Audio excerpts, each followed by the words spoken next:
Amen. Amen. Je ne sais pas si vous avez eu l'occasion de tomber dessus, mais j'ai pu faire un petit visuel avec mes petits moyens pour parler de la thématique de ce soir. Thématique qui sera reprise également dimanche matin sur Givor. Et le thème qui va nous accompagner du coup cette semaine, ce sera le cœur du serviteur. Le cœur du serviteur. Je crois que nous devons aspirer à devenir des serviteurs. Mais du coup, qu'est-ce qu'un serviteur? Qu'est-ce que le cœur du serviteur? À quoi doit-il ressembler? Que doit-on changer, faire évoluer, faire croître dans nos vies pour pouvoir espérer être un serviteur, une servante de Dieu? Voilà les questions que je me suis posées lorsque j'ai pensé à ce thème-là et j'ai voulu, entre guillemets, interrompre le moment de prière pour pouvoir aborder ce sujet-là et que si par l'Esprit nous sommes conduits à le faire, nous puissions ensuite prier à la fin de cette prédication. J'aimerais, avant d'aller plus loin dans cette prédication, demander à mon frère Georges, si tu veux bien, mon frère Siméon, prier pour que le Seigneur me conduise. Amen.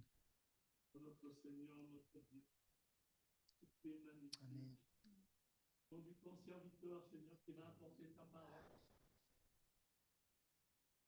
Guéris sa bouche, guéris son cœur, afin que nous recevions des instructions, l'enseignement qui vient de toi.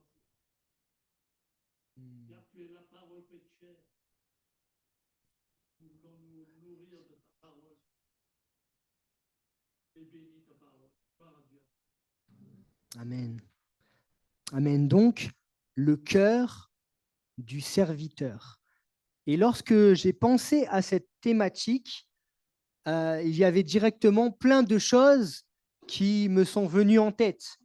Et déjà, j'étais prêt à écrire, préparer la prédication sans même avoir ouvert la Bible. C'est quand même dangereux de faire ça. Vouloir déjà construire une prédication sans avoir mis la parole de Dieu devant nous qui nous amène à la réflexion et à apporter un message.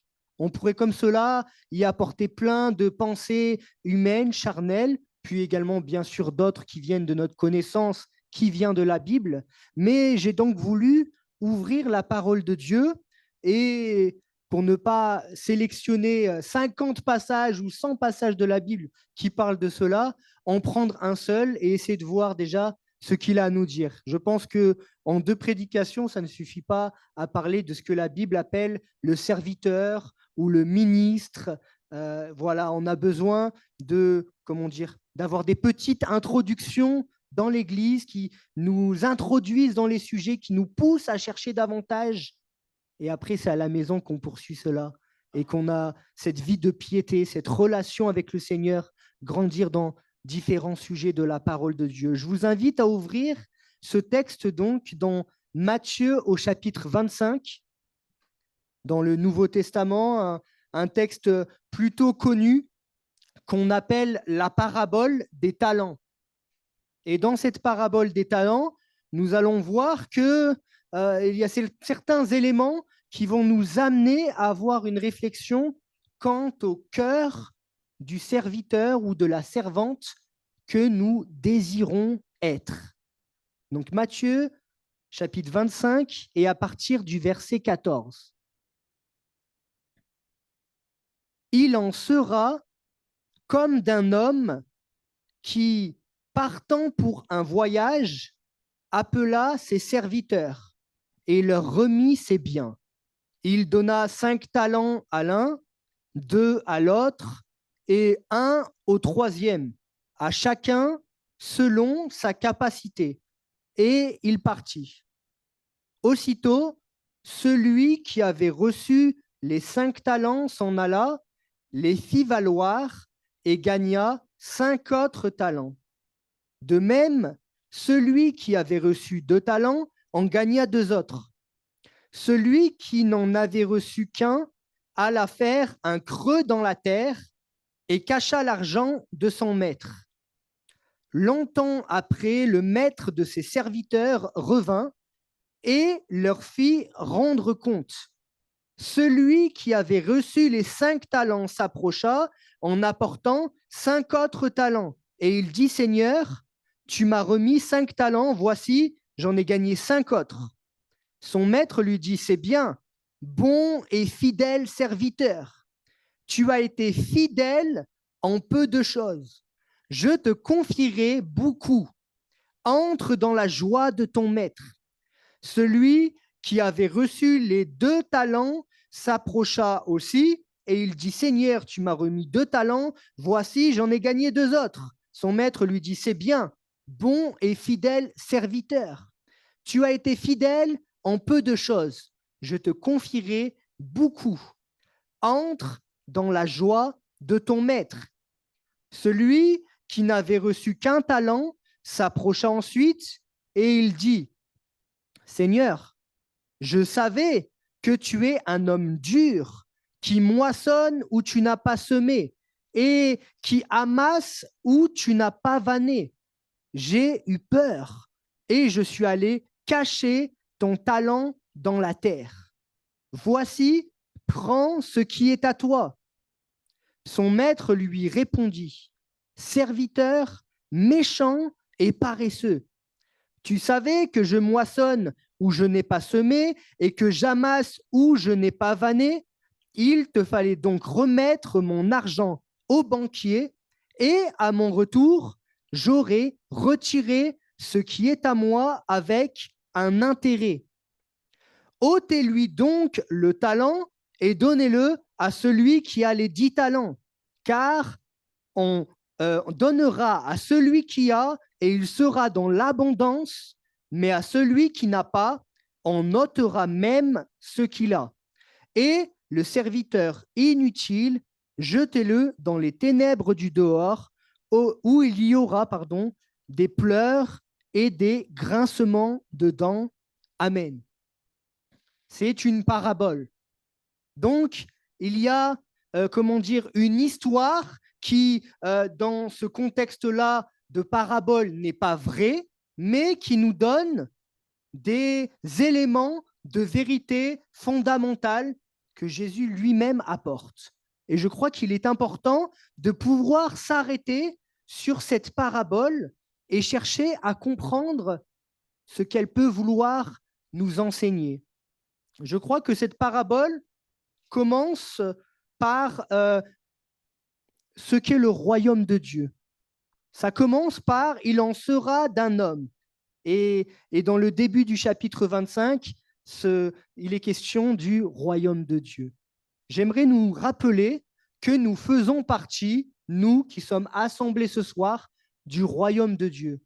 Nous faisons partie de la famille des gens de Dieu, des concitoyens, des gens de sa famille. Nous ne sommes pas, entre guillemets, n'importe qui, sans pour autant vouloir se glorifier, loin de là, on le verra par la suite. Mais nous savons à qui nous appartenons. Et si tu n'as pas conscience totalement de cette chose-là, j'aimerais te rappeler, tu es une fille de Dieu, tu es un fils de Dieu. C'est important de le concevoir parce qu'il y a toute cette notion-là à comprendre pour pouvoir t'investir dans ce royaume qui est celui de ton papa. Tu as besoin de comprendre que c'est ton père qui t'envoie donc en mission. Et dans cette mission, tu vas être fils ou serviteur et envoyé comme cela en mission pour quelque chose de précis. Nous sommes donc en mission. Le serviteur est celui qui est en mission tout le long de sa vie. Si un disciple ou un chrétien dit qu'il s'ennuie, alors je crois qu'il n'a pas saisi ce que le Seigneur veut faire de sa vie. Une vie qui est loin d'être monotone, mais une vie qui l'amène chaque jour à connaître quelque chose de plus précis sur Dieu, quelque chose que le Seigneur veut faire au travers de lui, dans sa vie, autour de lui, dans sa famille, dans son travail, etc. Je crois que la vie chrétienne est quelque chose qui est dynamique, quelque chose qui nous met en mouvement. Nous ne sommes pas oisifs, paresseux, nous dit ce texte, stériles, mais à la fin de ce texte, on entendra parler de ce terme-là, on doit rapporter. Il y a du fruit, du résultat à la vie du chrétien. Donc ça commence de la mention du royaume de Dieu. Il en sera comme d'un homme qui, partant pour un voyage, appela ses serviteurs. Donc là, on pourrait parler de cet homme comme de Dieu et des serviteurs comme chacun d'entre nous. Les serviteurs, ce sont chacun d'entre nous. Et nous avons besoin de prendre conscience que nous sommes serviteurs de Dieu. Et c'est important de ne pas omettre qu'en tant qu'enfants de Dieu, nous sommes également serviteurs et servantes de Dieu. Parce que ce terme-là peut, paraître désuet. Il peut paraître, on va dire pour les plus jeunes, à l'ancienne.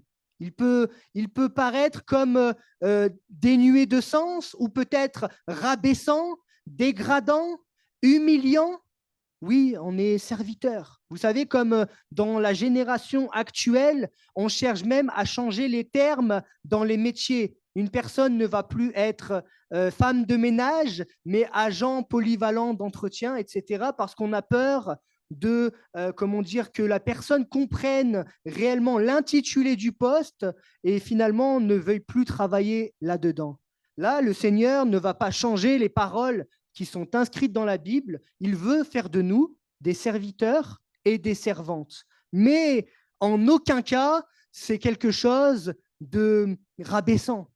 En aucun cas, c'est quelque chose qui s'avère, humiliant. Ce n'est pas le Seigneur qui va nous rabaisser, nous humilier, mais c'est à nous plutôt de comprendre que la gloire des hommes, peut-être, n'est pas si utile que cela. Et que, c'est à moi-même de désirer vouloir m'humilier pour qu'au temps convenable, je sois élevé par le Père céleste. Lorsque l'on va utiliser ce terme de serviteur ou de servante, il est utile de comprendre plutôt qu'il y a là un aspect de la vie spirituelle à assimiler pleinement, c'est que nous sommes les serviteurs et servantes et Jésus est le maître. Et malheureusement, dans la vie chrétienne, beaucoup ne vont pas assimiler ces choses-là. Jésus est le maître.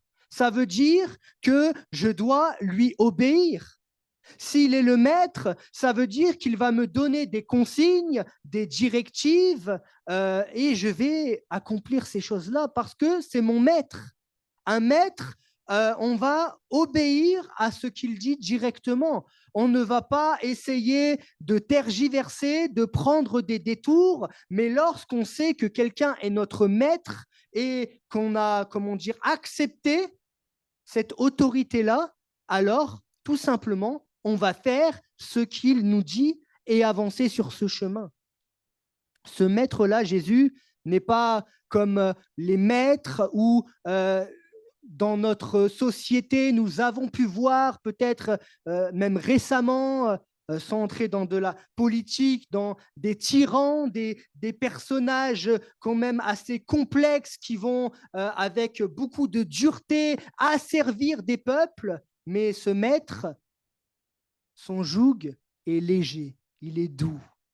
Ce maître qui est Jésus veut, que cette domination ne vienne pas directement de lui, comme si c'est lui qui allait nous donner, un poids à porter trop lourd, qui allait nous donner des choses à accomplir impossibles à réaliser, mais c'est plutôt l'inverse qu'il désire voir, c'est que chacun d'entre nous puissions nous-mêmes devenir serviteurs de ce maître-là. Il ne va pas donc s'imposer directement, mais il va se manifester de sorte à ce que l'on aspire nous-mêmes devenir les serviteurs de ce maître qu'est Jésus. C'est important de comprendre cet aspect-là. Mais l'obéissance, on en parle peu, mais il est important de considérer l'obéissance. Dans cette parabole, on parle de cette obéissance. Il y a de l'argent, 5 talents, 2 talents, 1 talent. Et ces serviteurs vont avoir la même mission. Ils ont cet argent, ils doivent en disposer comme bon leur semble, mais ce n'est pas comme bon leur semble en fait.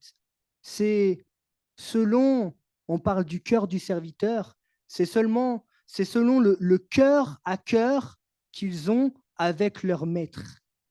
Et c'est ce qu'ils ont retenu de leur maître qui va faire qu'ils vont agir d'une manière ou d'une autre. Ces serviteurs, les 2 premiers, vont investir, sachant que leur maître attend cela d'eux. Et à la fin, il n'y aura pas non 5 talents, mais 10 talents. Il n'y aura pas 2 talents, mais il y en aura 4. Il y aura multiplication. Il y aura du résultat, du fruit qui sera porté à la suite de cette démarche. Et l'autre va cacher ce talent misérablement dans de la terre comme cela, et il dira, et je ne sais pas si c'est avec honte, mais nous, avec du recul, j'imagine de la honte, parce que moi, je serais dans ce contexte-là, j'aurais honte voyant que les autres ont rapporté et que moi, je l'ai mis dans la terre simplement, donc il me l'a donné tout propre, et moi, je le renvoie tout sale, ce talent. En fait, la différence entre les 2 premiers serviteurs et le 3e, c'est ce cœur à cœur avec leur maître. Les 2 premiers ont saisi qui était le maître, combien il aspirait à certaines choses, quels étaient ses désirs, sa volonté profonde. Et ils ont agi de la manière qui était convenue, qui était agréable pour le maître. Le 3e a fait ce qui était désagréable à Dieu, au maître. Et la différence, on la voit sur la conséquence. Moi, j'aimerais ne pas parler ce soir de la conséquence, mais j'aimerais parler principalement de ce cœur à cœur à avoir avec le maître, avec Jésus-Christ. On a besoin d'entretenir une relation avec Dieu. Et ce n'est pas avec des slogans qu'on va maintenir cette relation avec Dieu, que cette relation va aller de l'avant, va croître. Mais nous avons besoin d'entretenir. Nous avons besoin de nous confier en lui. Nous avons besoin de cette proximité, de désirer ardemment. Vous savez, en ce moment, on parle beaucoup dans le milieu chrétien de ce fameux réveil dans une université d'Ashbury, etc. Et les gens aspirent à ces choses-là. Dans le milieu chrétien, ça va partager sur les réseaux sociaux. Nous-mêmes, nous l'avons fait. C'est tellement évident que le peuple de Dieu a ce désir-là. Mais ce n'est pas, comment dire, quelque chose de magique, ce n'est pas du spectacle, ce n'est pas avec une formule particulière, mais seulement il suffit de le désirer vivement. Et d'entrer, de vouloir désirer avoir ce cœur à cœur avec le maître. Le serviteur doit entrer en pleine connexion avec son maître, être en accord avec ses désirs, avec sa volonté, avec le cœur de son maître pour savoir ce qu'il convient de faire. Vous savez, ces jeunes dans cette université, ils avaient un tout autre planning qui les attendait. Dans les universités, le jeudi, c'est les grosses en France, c'est ça, c'est les grosses fêtes, les beuveries carrément, c'est les grandes soirées dans les universités pour les élèves sérieux. Chaque soir, ça va réviser pendant plusieurs heures parce qu'il y a peut-être 20 heures de cours dans la semaine, mais c'est surtout sur la vie en dehors de la fac qui va faire que ces élèves réussiront. Ils avaient d'autres projets, voir leurs petites amies, voir leur famille, etc. Mais lorsque le Seigneur les a visités, alors leur quotidien a changé. Et quand on lit les quelques textes qui parlent de ce qui se passe en ce moment même là-bas, on voit que leur quotidien réside principalement dans ce désir d'être dans la proximité avec leur Dieu. Et je crois que c'est important. Avant même de donner toutes sortes comment dire, de symboles, de choses qui signifient ce qu'est avoir un cœur de serviteur, j'aimerais nous rappeler que le cœur de serviteur, c'est avant tout avoir un cœur à cœur avec Dieu, une relation avec Dieu. Et ça s'entretient, ça se vit, c'est du quotidien. C'est ces fleuves d'eau vive qui sont là et qui se renouvellent constamment. Mais comment aspirer à être un serviteur qui va œuvrer pour le maître et en plus porter du fruit à la gloire de Dieu et c'est efficace, il y a du résultat, etc. Comment voulez-vous que cela se produise s'il n'y a pas cette relation évidente avec le maître? Je pourrais vous parler comme cela pendant des heures, tellement c'est passionnant, tellement en même temps c'est simple. Lorsque j'ai été dans des moments comme cela où j'étais dans cette connexion, mais vous savez, cette connexion intense avec Dieu, il s'est passé des choses incroyables dans ma vie. Déjà, les quelques semaines qui ont passé, il se passe régulièrement des choses avec Dieu. Et je crois que c'est ça la vie d'un disciple de Jésus. Il peut y avoir des temps peut-être de désert, ça aussi, le Seigneur le permet pour que nous puissions avancer dans la foi malgré ce moment où on a l'impression qu'il n'est pas là alors qu'il est là. C'est un temps d'épreuve qui va nous former. Mais je crois que la vie chrétienne, elle est faite aussi de moments où Dieu parle d'une manière claire. Je le disais à Péage de Roussillon, j'ai pu être amené à faire demi-tour en voiture pour chercher une personne et lui dire « Vas-y, monte dans la voiture ». Qui c'est qui fait ça de manière naturelle? Et la personne ouvre la porte, dit « C'est quoi cette Bible ?» Je dis « Bah, c'est une Bible ». Tu es chrétien d'où? Je dis, ben, je suis chrétien. Il me dit, chrétien quoi? Je dis, chrétien évangélique. Il me dit, chrétien évangélique quoi? Je dis, chrétien évangélique des ADD. Ah ouais, d'accord. Et il me sort la carte, membre des ADD du Portugal. Et la semaine d'après, on allait à l'église. Ça, c'est ce que Dieu veut faire dans notre vie. Là, si ce n'est pas porter du fruit à la gloire de Dieu, je n'y comprends rien. Par contre, dire que c'est ma gloire personnelle qui est engagée, loin de là, parce que c'est Dieu qui a conduit les choses. Et je crois que le cœur de serviteur, c'est celui-là. C'est un cœur humble. Un cœur, en fait, qui se laisse diriger par le Seigneur, façonné par le Seigneur. La gloire ne lui revient pas. Il n'a pas cette perspective de se glorifier par ses actes, par son comportement, mais il fait juste ce qu'il a à faire parce que c'est la gloire de Dieu qui est en jeu, parce que c'est Dieu qui se manifeste dans sa vie. Je crois que nous devons aspirer à ces choses-là. J'ai parlé de l'obéissance, et dans l'obéissance, il y a un autre aspect dont on parle peu malheureusement. Mais je crois qu'on en parle aussi dans notre assemblée, dans nos assemblées, pardon, excusez-moi. C'est la crainte de Dieu. Vous savez, dans ce texte, à un moment, ce serviteur qui n'a pas fait les choses comme il aurait dû les faire. Seigneur, je savais que tu es un homme dur, qui moissonne où tu n'as pas semé et qui amasse où tu n'as pas vanné. J'ai eu peur et je suis allé cacher ton talent dans la terre. Voici, prends ce qui est à toi.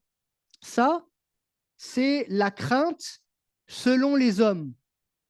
C'est la crainte selon les hommes. C'est la crainte, si je peux m'exprimer de la sorte, qu'exprime la religion des hommes aussi. Si tu ne fais pas cela, tu iras en enfer. Si tu agis de cette manière-là, alors il va se passer cela. Moi, je parlais avec des amis d'une religion dont je ne vais pas citer le nom. Ils me disaient, non, mais si je fais ça, je vais avoir ça comme châtiment de la part d'une divinité. Le Seigneur, quand il dit dans sa parole, et en tout cas ça retranscrit que nous devons le craindre, ce n'est pas avoir peur de Dieu. En aucun cas, Dieu veut que tu aies peur de lui. Il n'est pas celui qui veut te condamner, sinon il ne serait pas venu dans la personne de Jésus-Christ. Il n'est pas celui qui te blâme, celui qui veut te faire sentir coupable. Ça, c'est le diable qui fait cela, on est d'accord, hein? Le diable veut te faire sentir coupable. Lui, on le disait dans les cours épis, Jésus, lui, il te provoque une tristesse qui t'attire, qui t'amène à la repentance. C'est différent. Le diable, lui, veut te condamner. Jésus, lui, par l'Esprit de Dieu, va t'amener à connaître ce qu'est la justice, le jugement, le péché. La différence est là. Lorsque le diable voudrait que tu finisses par craindre Dieu dans le sens d'avoir peur de lui et de finalement vouloir te cacher de lui, vouloir avoir des raisonnements qui sont bizarres, erronés, comme cet homme qui va cacher ce talent dans la terre, ça finit par faire la volonté du diable. Mais lorsqu'on va craindre Dieu selon ce que la Bible dit, craindre Dieu, c'est vouloir être agréable à Dieu. C'est vouloir en aucun cas manquer de respect à son maître. Et lorsqu'on comprend cela, alors notre vision, notre compréhension de ce qu'est Dieu change. Je n'ai pas peur de Dieu parce qu'il n'est pas méchant, il est mon Père. Par contre, je le respecte. Sa parole est importante. C'est normal que je dois l'appliquer, la mettre en application claire dans ma vie. Il faut que je porte du fruit. Donc, je vais de l'avant et je mets ce qu'il a mis en ma disposition, comme dans cette parabole, cet argent, pour faire fructifier. Si le Seigneur m'a appris la bienveillance, alors je le fais fructifier autour de moi et je suis bienveillant non pas pour ma pomme, mais pour les autres autour de moi. Et ça porte du fruit. Vous voyez? Et c'est ça qui est important de comprendre. Dans cette parabole, les serviteurs qui étaient en cœur à cœur avec le maître ont porté du fruit à la gloire de Dieu. Et le maître va leur dire une phrase qui me percute le cœur, c'est bien, bon et fidèle serviteur.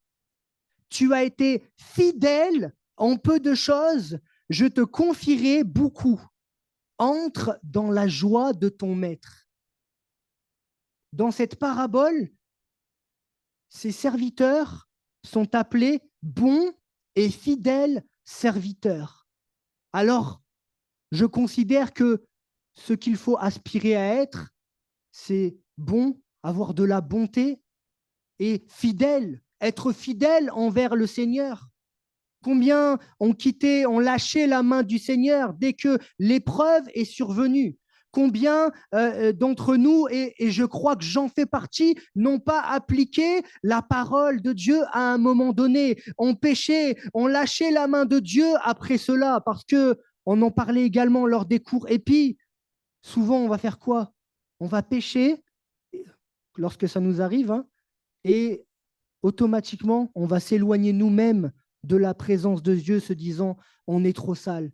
Et au lieu de se rapprocher du Seigneur, disant que c'est par lui que je vais pouvoir être pardonné, purifié, lavé de toute iniquité et reprendre la marche, on s'éloigne de lui, alors que lui est fidèle, nous ne le sommes pas. Et la réalité, c'est celle-là, l'homme n'est pas fidèle, en tout cas pas tout le temps, et Dieu l'est tout le temps. Nous devons aspirer à être de bons et fidèles serviteurs. Et voici ce qu'il est dit à la suite de ça. Tu as été fidèle en peu de choses, je te confierai beaucoup. Entre dans la joie de ton maître. Là, ce n'est pas grand-chose dans l'exemple. 5 talents, 2 talents. Et à la fin, on leur a dit, tu as été fidèle dans peu de choses et je te confierai beaucoup. Et lorsque je pensais à ce texte, je me dis que malheureusement, l'homme est comme cela la plupart du temps. On ne veut pas commencer avec peu. On veut souvent la place qui est visible. On veut souvent servir d'une manière directement active. On veut brûler les étapes. On veut, comment dire, prendre la place d'autres personnes. Ça, c'est une marque d'orgueil prononcée. On veut faire des choses comme le Seigneur ne l'a pas ordonné. Et après, on revient sur nos pas quelques années après, reconnaissant qu'on s'est trompé et qu'il faut tout comme réapprendre, désamorcer ce que l'on a entrepris dans notre vie en tant que serviteur. Je pense qu'il faut aspirer en tant que serviteur d'abord à ce qui est petit, ce qui est humble, ce que le Seigneur nous donne de faire. C'est lui qui doit, comment dire, donner cette ligne directrice de ce que nous devons accomplir. Et ce n'est pas nos désirs personnels, nos désirs charnels, la majorité du temps, qui doivent dicter nos actes. Si le Seigneur dit, le service que tu auras tout le long de ta vie, c'est de faire le ménage, par exemple, en aucun cas, nous devons considérer cela comme dégradant. Si le Seigneur dit, tu seras prédicateur à la gloire de Dieu, tu dis Amen, mais tu prends conscience que tu as un fardeau qui est là et qui occupe toutes tes pensées la majorité de temps et que devant Dieu, tu auras des comptes à rendre dont tu n'as pas idée. Vous voyez, là, dans les deux cas, la notion de serviteur est présente. Dans les deux cas, l'humilité doit être vécue, ressentie, exprimée. Tu as été fidèle en peu de choses, je te confierai beaucoup. C'est important de comprendre ces choses-là pour pouvoir entrer dans la joie de son maître. Je vais finir avec cette pensée-là, avec cet exemple de Saül.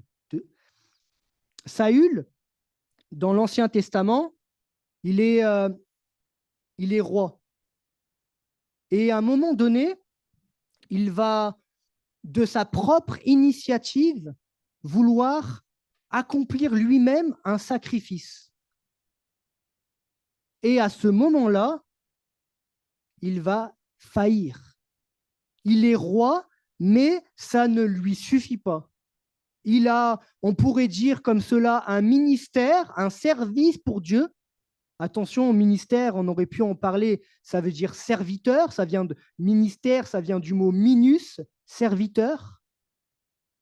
Il a un ministère, celui de roi, mais ça ne lui suffit pas. Il se croit du coup capable d'accomplir toute chose. Et au-delà de la capacité, il pense qu'il en a peut-être l'autorité. Et c'est là où ça pêche, parce qu'on peut être capable de plein de choses. Une femme peut être capable de, j'avais pas prévu de le dire, elle peut être capable de prêcher. Mais est-ce que c'est l'autorité qui en a été donnée par Dieu? Et là, c'est pas la même chose. Vous voyez ce que je veux dire? Refermons la parenthèse. Mais donc Saül, il va prendre ce rôle-là de sacrificateur à un moment donné, alors que Dieu ne lui a pas donné. Et c'est là où il va faillir. Il a peut-être bien commencé, puisqu'il a été roi, oint par Dieu, mais à la fin, regardez la fin de cet homme-là, regardez ce qu'il est arrivé à ce moment-là. Je veux saisir, ce passage-là, ce passage des talents, pour considérer que ce qui prime, c'est ma relation avec Dieu. C'est lui qui fera que j'ai un cœur pour le servir. C'est lui qui fera que là où je le sers, peut-être que ce n'est pas grand-chose aux yeux des hommes, mais c'est la bonne place.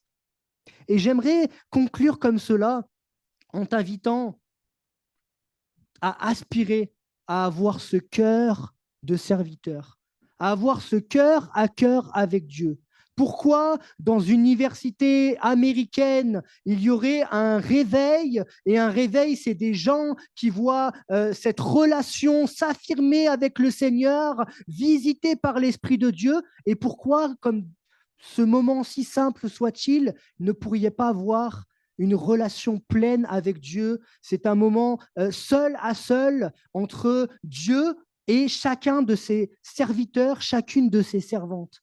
Alors j'aimerais que l'on puisse prendre les quelques minutes qui nous restent pour non pas prier pour les autres comme on fait souvent, mais comme on fait très peu de fois, prier pour notre relation avec Dieu, pour grandir dans notre foi, pour la voir croître, pour savoir ce que Dieu attend de nous, savoir sonder les mystères de Dieu, sa volonté pour nos vies, les plans qu'il a formés pour chacun d'entre nous. Parce que si nous avons ce cœur à cœur avec Dieu, nous aurons donc ce cœur du serviteur que le Seigneur attend.